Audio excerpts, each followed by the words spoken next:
Welcome back, Warren. Hi Glenn, it's really good to be back. It was a nice break. You'll notice we're in a different spot, but We are in a different spot. Welcome to our online service for this week. We decided we might actually sit down rather than continuing to stand up all the time. We'll see how we go. It's always good to actually do something fresh, isn't it? certainly is. And I missed you a lot last week, Warren, so That's okay. you're never allowed to go again. No. But I do think there's the interplay and actually doing services this way. There's something really helpful, I think, about the dialogue and having a conversation. It feels like with whoever is watching. So Well, that's true. Yeah. We know you're out there, but we can't see you. Yeah. So what do we have this week, Warren? So look, we're starting off with a song that Glenn, you've had some familiarity with it. Oh yeah, We Belong to the Day. Yes. This is a song, I believe first heard Garage Hymnal playing this song. I think it was on one of their CDs. You may have heard of Garage Hymnal. They were a band that they're no longer together at the moment. One day they get back. But they are a band, they were roughly together from the mid-noughties or maybe the early noughties to the early, did we call this last decade tweens? I think so. The tweens.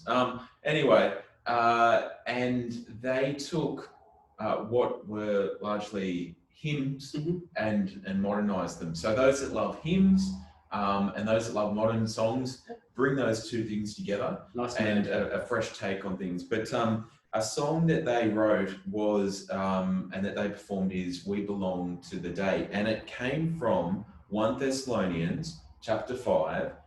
Verse 8, in this verse, which I'll read, "But since we belong to the day, let us be sober, putting on faith and love as a breastplate and the hope of salvation as a helmet."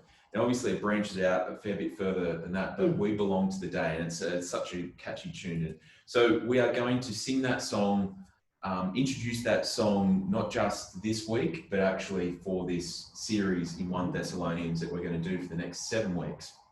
So I forgot to introduce the thing that Glenn smiled at me about, and that's we're doing communion today. So if you want to take a moment, turn your telly up a bit louder, you might be able to walk away from the screen and come back to join us again shortly, but communion will be later in the service. To go get the elements. To go get the elements, that's what I was suggesting. Ours are just hiding beautifully in this perfectly shaped spot here. The second song that's been chosen by Warren from Cardiff, that's me, was "Lord, I Lift Your Name on High," because the whole of the Thessalonians book is really a joyous book about the disciples sharing about Christ to the Thessalonians.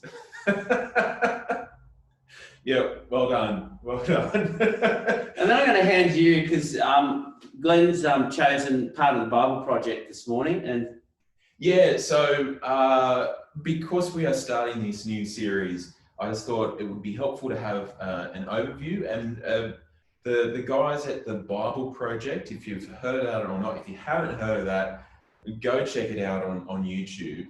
I've seen many pastors in the past use this kind of, when we've been meeting in person, as like an intro in a series, because they just do it so well. So every book of the Bible has an introduction, plus many other different types of really helpful videos. So we're going to play that, I think, after these first 2 songs.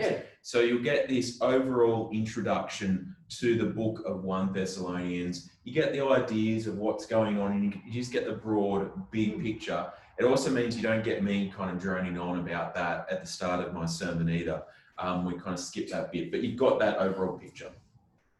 See you after. Yeah, we'll see you back after you've had the Bible Project clip.